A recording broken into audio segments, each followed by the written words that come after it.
जीवन बगिया ऐसी उलझी, फूल उगे कम कांटे ज्यादा, सिमटा जीवन डूबी सांसें, आना है तो अब भी आजा। यदि आपने अभी तक अंतिम अध्याय नहीं देखा है तो कृपया करके अंतिम अध्याय देखें, उसके बाद ही इस अध्याय में प्रवेश करें। मेरे एक मित्र थे, मेरे साथ प्रोफेसर थे। होली के दिन थे, भांग पी ली थी, रास्ते पर शोरगुल मचा दिया, हुल्लड़ कर दी।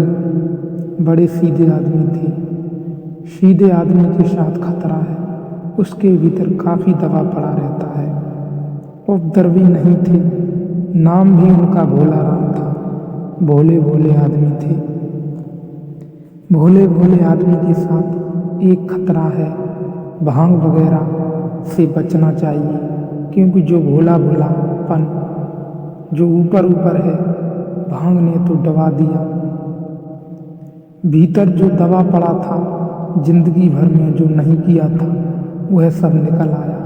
वे सड़क पर गए, शोरगुल मचाया, उपद्रव कर दिया, किसी स्त्री के साथ छेड़छाड़ कर दी, पकड़ लिए गए।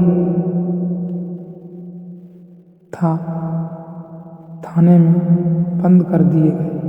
अंग्रेजी के प्रोफेसर थे। रात कोई 2 बजे आदमी मेरे पास आया और उसने कहा कि आपके मित्र पकड़ गए हैं। उन्होंने खबर भेजी है कि निकालो, सुबह के पहले निकालो, नहीं तो मुश्किल हो जाएगी।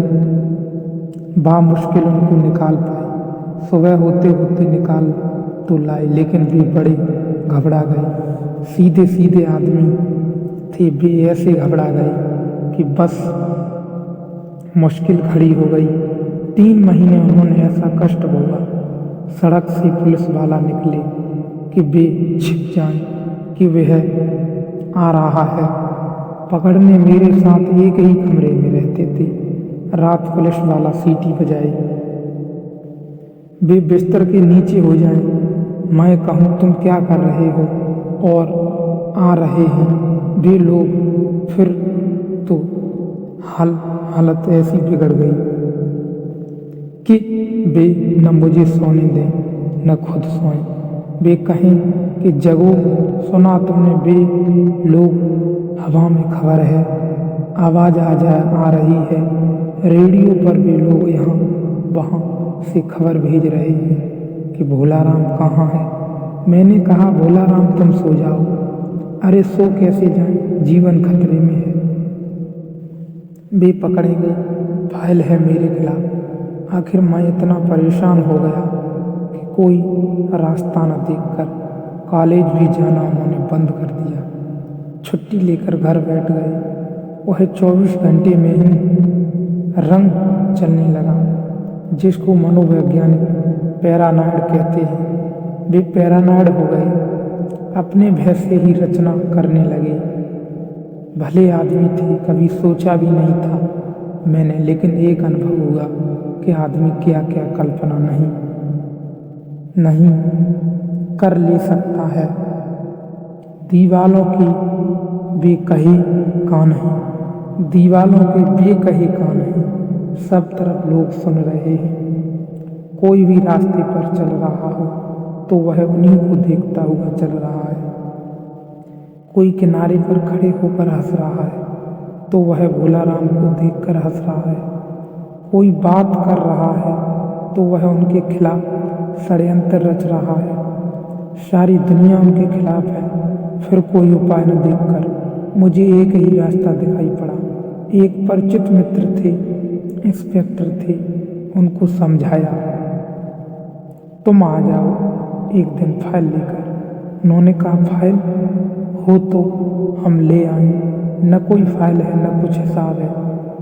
इस आदमी ने कभी कुछ किया ही नहीं, कोई अपराध ही नहीं किया।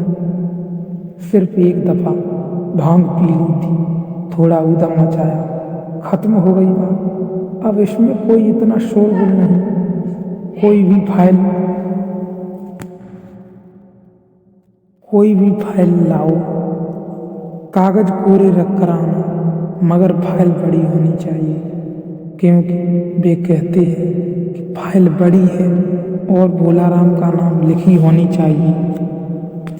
और तुम चिंता मत करना, 2-4 हाथ इनको रसीद कर देना और बांध भी देना, हथकड़ी इनके हाथ में, और जब तक मैं तुमको 10,000 रुपया रिश्वत न दूं, इनको छोड़ने के लिए राजी मत होना, तब ही शायद ये छूट पाए।